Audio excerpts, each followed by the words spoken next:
Hello बच्चों, मैं हूं महेश मौर्य और आपका ये प्यारा सा चैनल है महेश मौर्य क्लासेस। मैंने अब तक आपको क्लास 12th के प्रिज्म पर जो थ्योरेटिकल पार्ट है मैंने आपको बता रखा है, उसमें एक प्रूफ भी करवा रखा है विचलन कोण के लिए। उससे आपके लिए थोड़ा सा आगे लेकर आए हैं जो कि इस वीडियो में बताने वाला हूँ। प्रिज्म का पार्ट 2 है हमारा और इसमें हम कोणीय विक्षेपण, स्पेक्ट्रम कैसे बनता है, कैसे क्या होता है, इसके बारे में हम चर्चा करने वाले हैं। तो सबसे पहले जो मैं आपको बताने वाला हूँ वो वर्ण विक्षेपण है। ठीक, वर्ण विक्षेपण के बारे में आपको बताने वाला हूँ कि वर्ण विक्षेपण होता क्या है, कैसे होता है, ये हमें सीखना है। ठीक, वर्ण विक्षेपण के बारे में हमें सीखना है। ठीक, चलिए देखते हैं वर्ण विक्षेपण में क्या क्या आता है।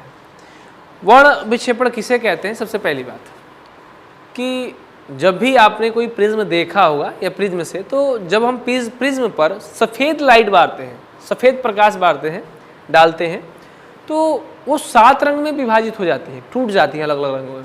उसी परिघटना को वर्ण विक्षेपण कहते हैं। ठीक, अब इसको हमने कहाँ देखा होगा तो मैं आपको बता दूं, जैसे कभी कभी ऐसा होता है कि जो छोटे छोटे बच्चों का जो खिलौना आता है इसमें वायु के बुलबुले निकलते हैं, तो जब उस पर सूर्य के प्रकाश पड़ती हैं तो वो भी हमें नीले पीले हरे दिखाई देते हैं। ठीक, तो उसी परिघटना को हम वर्ण विक्षेपण कहते हैं। ठीक है, ये आपको जानना है। यानी कि श्वेत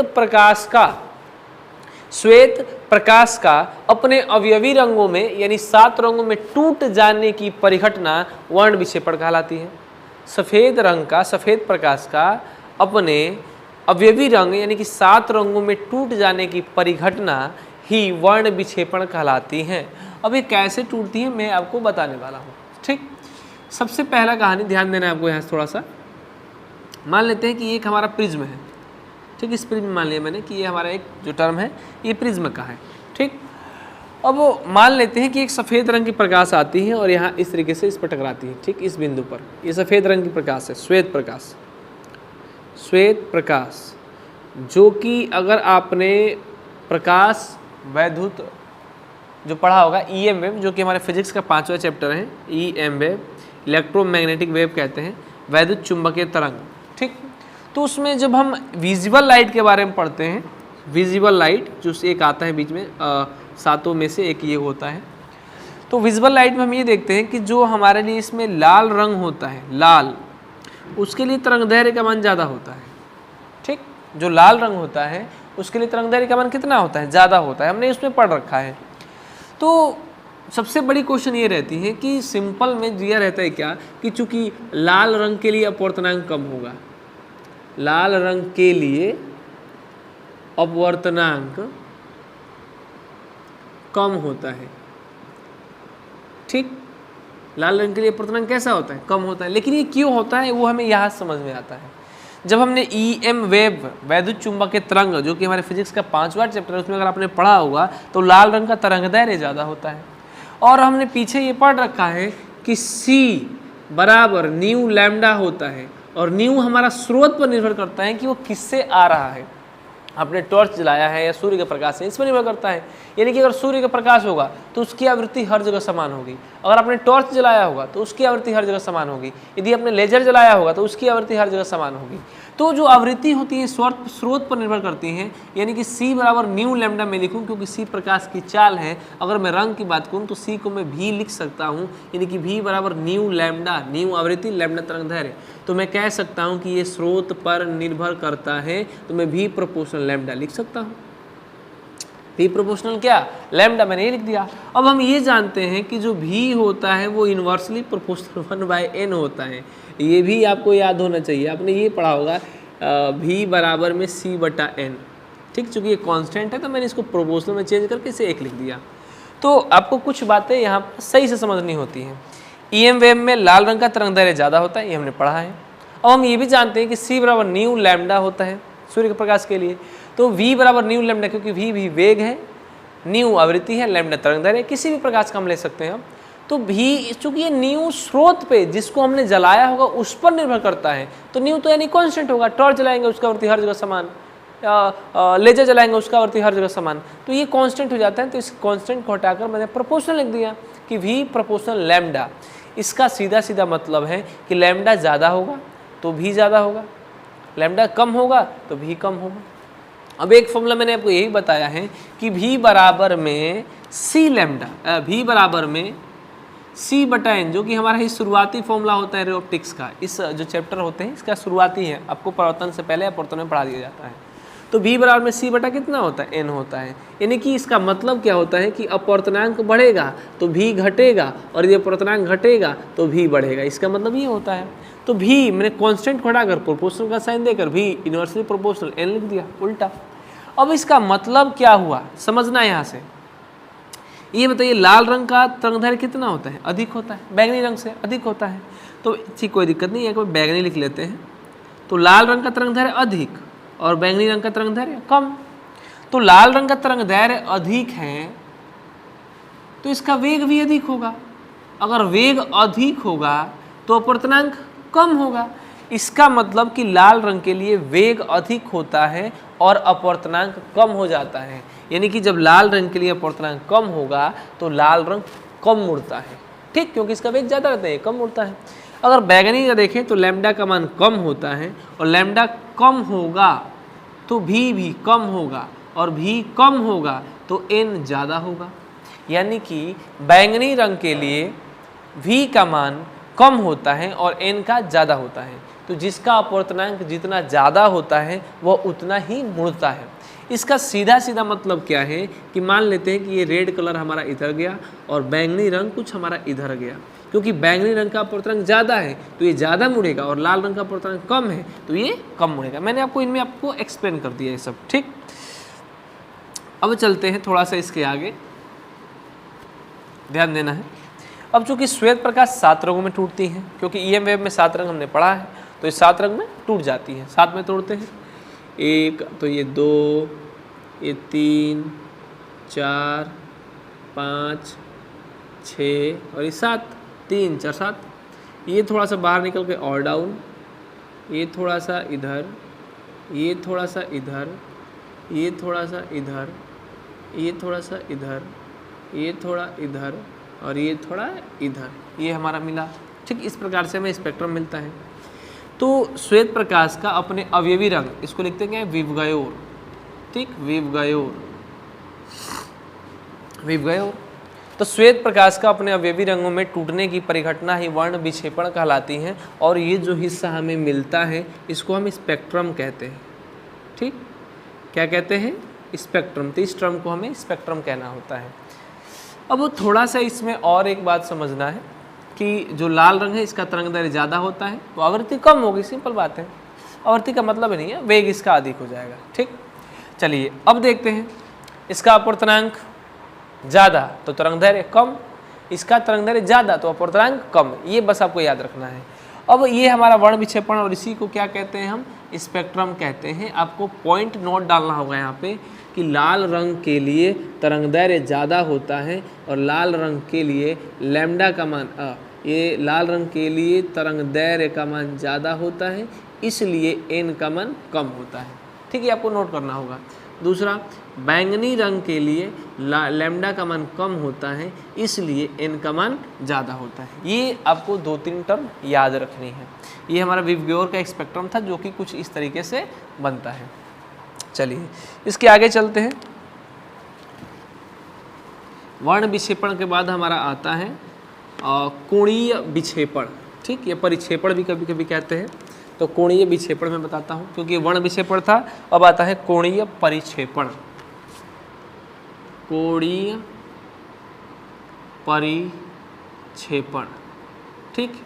इसको थोड़ा आप समझिएगा, कोणीय परिक्षेपण कैसे समझेंगे, ध्यान देना है। कोणीय परिक्षेपण में कोण निकालना होता है, और किन किन के बीच तो आपको ये समझना होगा। चलिए देखते हैं, फिर से एक बार बना लेते हैं, ज़्यादा रंग नहीं बनाने हमें।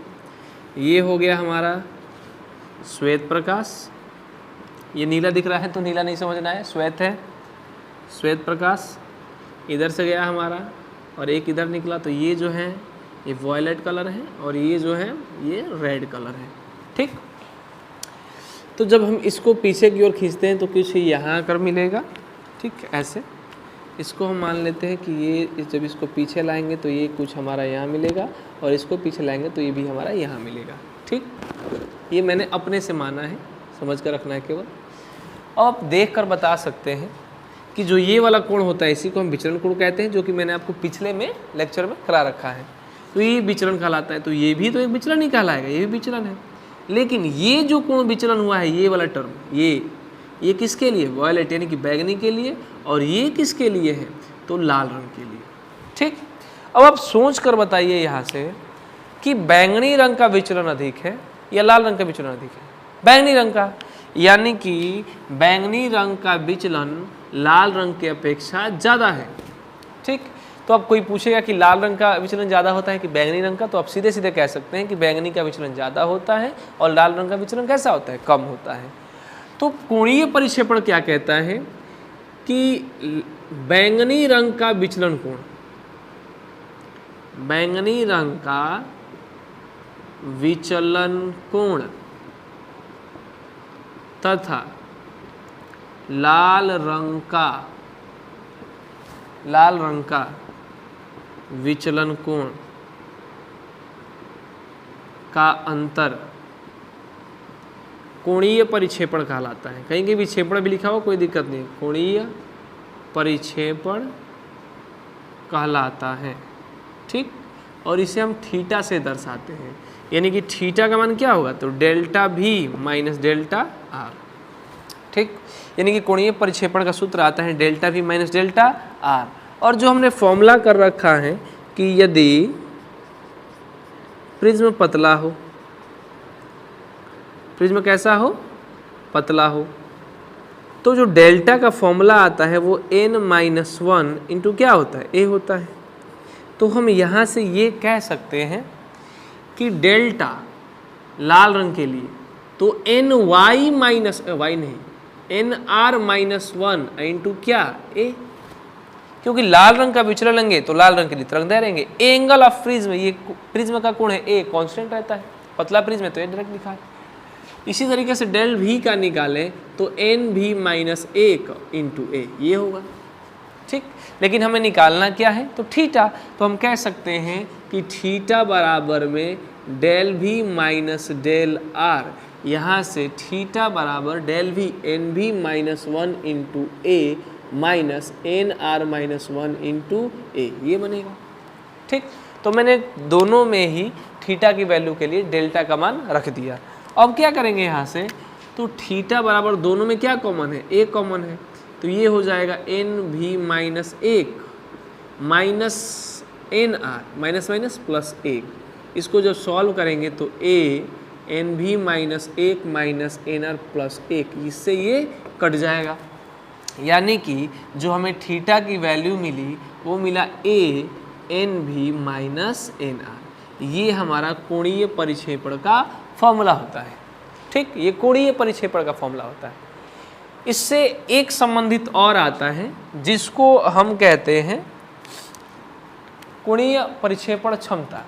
ठीक, या परिक्षेपण क्षमता ये कहा जाता है। परिक्षेपण क्षमता क्या होता है, परिक्षेपण क्षमता क्या होता है, तो परिक्षेपण क्षमता में अनुपात आता है।